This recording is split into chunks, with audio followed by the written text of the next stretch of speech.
Everyone's journey to building wealth starts somewhere. In fact, I vividly remember sitting at the back of the classroom in elementary school, melting crayons and selling them for 25 cents each. Fast forward to my teenage years, tinkering on Tumblr with HTML and CSS, or when YouTube got popular and trying to create videos like Wong Fu or Ryan Higa. Little did I know that the sum of all of these random hobbies has played a big role in getting me to where I am today, landing an amazing career, building wealth in the top 1% of my age group, and making these YouTube videos. That said, stick around because throughout these years, I've learned more and more that there's a much better way to define and track wealth than with money. Now, school teaches us a lot of things, but I bet you'd forgotten over 90% of what you were taught. But what you probably didn't forget is how to learn and overcome these challenges, which is crucial because one of the key ways to build wealth is to always be curious, learning, and building up your skills and experiences. I didn't know it at the time, but tinkering with HTML and CSS helped me get more interested in tech and pushed me in the direction of being a software engineer, or trying to figure out video editing and Sony Vegas that helped me kickstart this channel. Stay curious and stay learning. Every skill you add is a key to unlock potential that you might not have seen yet. Maybe that course you take gets you that dream career, or that video editing hobby turns to editing for Mr. Beast. That said, you don't want to mistake motion for progress. I think Alex Hormozi puts it best here, which is to say that given the same circumstances, if you didn't change your behavior, you didn't learn, regardless of if you had that knowledge in your mind or not. And that's key because even if you spent hours upon hours reading or watching YouTube videos, if you didn't produce or take action using those learnings, you didn't make progress. And so I think all of this about learning is extra true in your 20s. These are not the years that you trade hours for salary at a mundane desk job that you hate. Instead, these are the years you should be exploring, seeing what you're interested in, and learning the skills required to put you on that steeper rocket ship for the rest of your career. Life is too short to work a job you hate until you're 65 and then retire. Now, learning hard skills is important, but what I'm finding just as important are the soft skills like knowing how to network and socialize with others. It's one part of school that's not really talked about too much. Yes, you learn a lot of hard skills in school, but what about all the networking you do? Whether it be high school or university, join clubs, events. These are the places you'll meet people who may one day offer you your dream job, or if they can't, connect you with someone else who might need your skill set, especially if you've always had a good reputation. Socializing too. Especially in the workplace, the longer I'm in it, the more I realize that it's not enough to just put your head down, do the work, and get rewarded for it. Office politics do exist, and people will inherently have biases when it comes to other people's work. People want to work with good people, so if you have a reputation of being easy to get along with,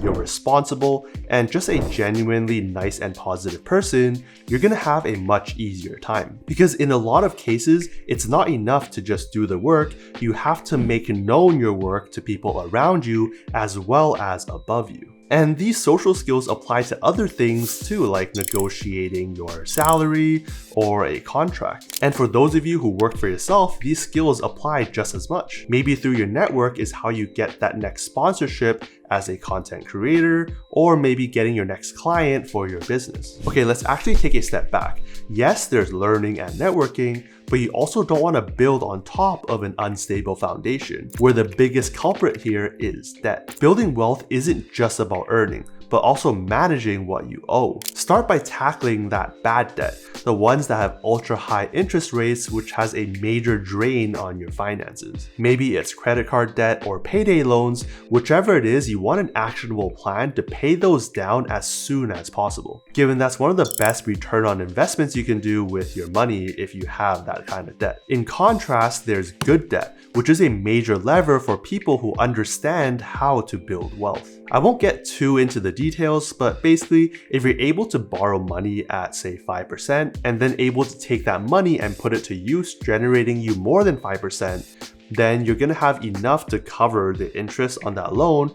as well as more left over. The best example in recent time for this are mortgages. Where else can you put a 5% down, borrow the other 95%, and then pay it off over a long 30-year period? Or how these properties can then be rental properties giving you a positive cash flow or earning equity through appreciation of your properties. But speaking of mortgages, it's also crucial that you have good credit score as well. And that means getting a credit card early and practicing good credit habits, which boils down to really paying off your bill in full and on time every single time. And make sure at minimum you're using a card like the Citi Double Cash or Wells Fargo Active Cash to earn at least 2% back in value for all of your credit card spend. These habits over time will then compound you to the high 700s or 800s in credit score, qualifying you for the best rates out there for major life events like buying a home or a car. Not only that, but good credit scores will also help you qualify for all of these amazing credit cards, ones that can give you thousands upon thousands of value for little to no extra cost. In my case, using purely credit card points, I was able to redeem for over $30,000 worth of value, flying in business class to 4 to 5 cities in Asia for my family and partner. If these are the types of amazing experiences you want to have too, I'll have a link up above for a complete breakdown. Now, once you have your debt locked down, you also want to know what are your financial goals, and maybe even more importantly, the motivation behind them. Do you just want to have a comfortable retirement in your 50s and 60s in the suburbs? Do you want a lavish lifestyle, be part of the financially independent retired early or FIRE crowd, or help support or even retire those around you? At least in my culture, it's not uncommon for our parents' retirement plans to literally be us. Each of these scenarios will have different targets, which is important because if your plan is to retire in a low cost of living state, then you may not need to do the same stuff as someone who wants a more lavish lifestyle and actually retire earlier. Personally, I'm more in the FIRE camp, where I want to be able to retire in my late 30s or early 40s, as well as ensure my parents can really enjoy life after working so hard for so many years. And when I say retire, I don't mean not working at all for the rest of my life, but being able to have freedom in what I want to work on without having to worry about money ever again. Typically, people use the 4% rule as a guideline here, which says that if you sum up all of your investments and then take out 4% every year adjusted for inflation over a 30-year retirement, it's very likely that you're still not going to run out from that initial sum. So if you want to retire for say $80,000 a year in income, then you'll want to target a portfolio of $2 million.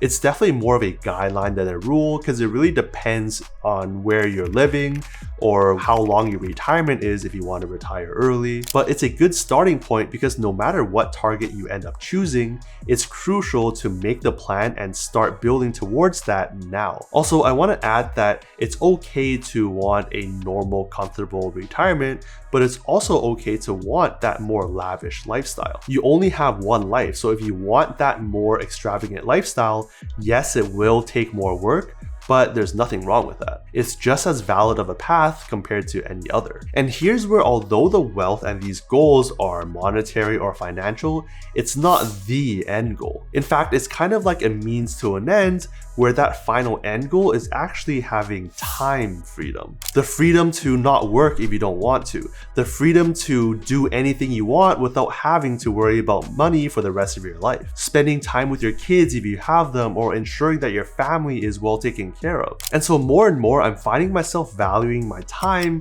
more than my money, and I'm willing to spend, to an extent, in buying back my time. That said, it's a hard mental switch to flip because, hey, why pay someone to clean your house every couple weeks when you can just do that yourself? Well, knowing that, hey, that frees up a few hours every week to then spend more time with your kids and your family. It's a trade-off that's gonna take some time to get used to. Now then, how do we get to these wealth targets that we want to achieve? The important thing is to know where you're coming from and where you want to go, and also planning out the actions you're going to take, tracking and budgeting over time. You might hear budgeting and think, oh no, I gotta restrain myself and not spend on anything.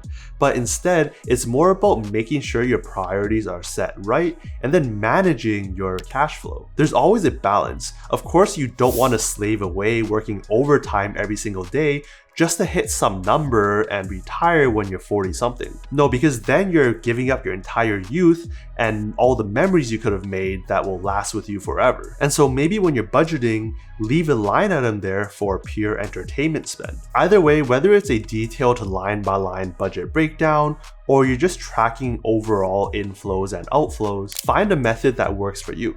Maybe you start off doing line by line budgeting, but as your income grows or as you get used to your general spending, move to more inflow and outflow, where if you were to continue doing line by line budgeting, it's actually a negative return on investment for your time, and that looking at the bigger picture is enough. You could even consider apps that help your tracking or automatic investing so you don't have to constantly keep that in mind. The main thing here is that you gotta work backwards from your end goal and then make sure every year or every month you're still on track progressing towards that goal. And even when it comes to non-monetary goals, like going to the gym, learning new skills, or doing outreach and networking, track based on explicit actionable steps. Instead of just, I want to get better at piano, goal and track on, okay, I'm doing this for 30 minutes every single day and trust in the process that you'll get better over time. Or instead of, hey, I want to lose weight, say I want to lose 20 pounds in 10 months. That's 2 pounds per month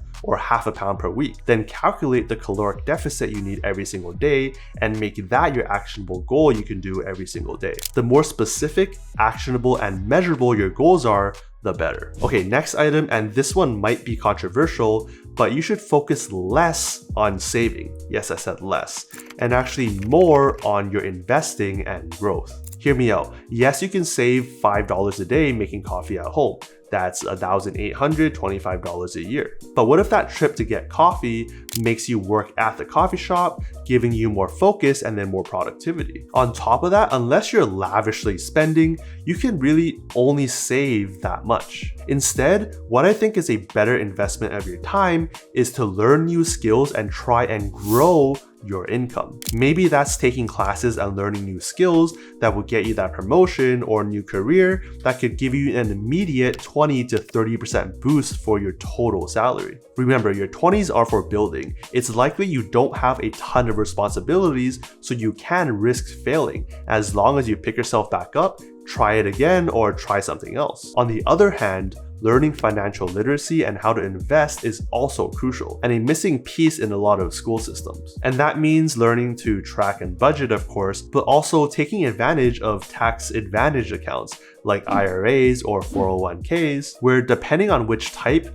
means that you can put money into it that then decreases your income and so you pay less taxes, or you put in after-tax money, then by the time it compounds, grows, and you take it out later in life, you're not responsible for the taxes. And this is especially true if your employer has 401k matching, because that's essentially free money. There's nowhere else you're getting a guaranteed 100% on the money you put in, so you gotta take it. But that's not enough, because putting money into these accounts is just like putting your money into a container. It's not actually doing anything. Instead, you want to then take that money and purchase investments, most likely ETFs and index funds, where most of the time the recommendation is to buy funds like VOO or VTI and just forget about it, where given over time, indexes like the S&P 500 have historically grown at 8 to 10% a year on average. If you're more adventurous, maybe you learn, and again, learning is the key, to do research and trying to find individual stocks that you think can make you outperform